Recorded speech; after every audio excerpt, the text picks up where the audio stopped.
വാഗ്ദത്തമുള്ളവന് waiting period ഉണ്ട്. ബൈബിളിൽ Abraham പിതാവിനെ നാം നോക്കുമ്പോൾ അബ്രഹാം പിതാവിന് 100-ാം വയസ്സിലാണ് വാഗ്ദത്ത സന്തതിയെ കിട്ടുന്നത്. അബ്രഹാം പിതാവിന് വർഷങ്ങൾക്ക് മുന്നേ വാഗ്ദത്തം കിട്ടിയതാണ്. ഇതുപോലെ തന്നെ യോസേഫ് ആയിക്കൊള്ളട്ടെ, ശമൂവേൽ ആയിക്കൊള്ളട്ടെ, ദാവീദ് ആയിക്കൊള്ളട്ടെ, പുതിയ നിയമത്തിൽ വരുമ്പോൾ പൗലോസ് ആയിക്കൊള്ളട്ടെ, പത്രോസ് ആയിക്കൊള്ളട്ടെ, എല്ലാവരും ജീവിതത്തിൽ വെയിറ്റിംഗ് പീരീഡിലൂടെ കടന്നുപോയവരാണ്, തോറ്റുകൊടുത്തവരാണ്, അതുപോലെ താണിരുന്നവരാണ്. വാഗ്ദത്തം ഉള്ളവന് വെയിറ്റിംഗ് പീരീഡ് ഉണ്ട്. ശരിക്കും അത് മനസ്സിലാക്കാൻ കഴിയുന്ന ഒരു പ്രൊബേഷൻ പീരീഡ് എന്നാണ് നമുക്ക് മനസ്സിലാക്കാൻ കഴിയുന്നത്. ബിബിളിക്കലി വരുമ്പോൾ അത് എല്ലാവരുടെ ജീവിതങ്ങളിലുണ്ട്. നിങ്ങളിൽ വാഗ്ദത്തമുണ്ടോ? ഒരു വെയിറ്റിംഗ് പീരീഡ് ഉണ്ട്. ഈ വെയിറ്റിംഗ് പീരീഡ് എന്ന് പറയുന്നത് എല്ലാം അവസാനിക്കുന്ന ജീവിതം തന്നെ അവസാനിപ്പിക്കാം എന്ന് ചിന്തിക്കേണ്ട സമയമല്ല.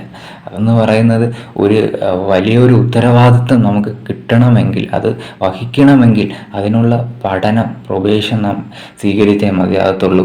ബൈബിളിലെ അബ്രഹാം പിതാവ് വിശ്വാസികളുടെ പിതാവായി മാറി.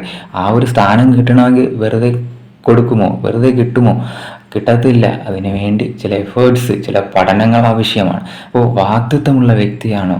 നിങ്ങൾ ഉറപ്പിച്ചോ ഇല്ലെങ്കിൽ എവിടെയെങ്കിലും കുറിച്ചിട്ടോ ഇത് നിങ്ങളുടെ പ്രവേശം പീരീഡാണ്, നിങ്ങൾ വാഗ്ദത്ത സന്തതിയാണെന്നുണ്ടെങ്കിൽ നിങ്ങൾക്ക് കിട്ടിയതായ വാഗ്ദത്തം എന്താണോ അതായിരിക്കും നടക്കുക.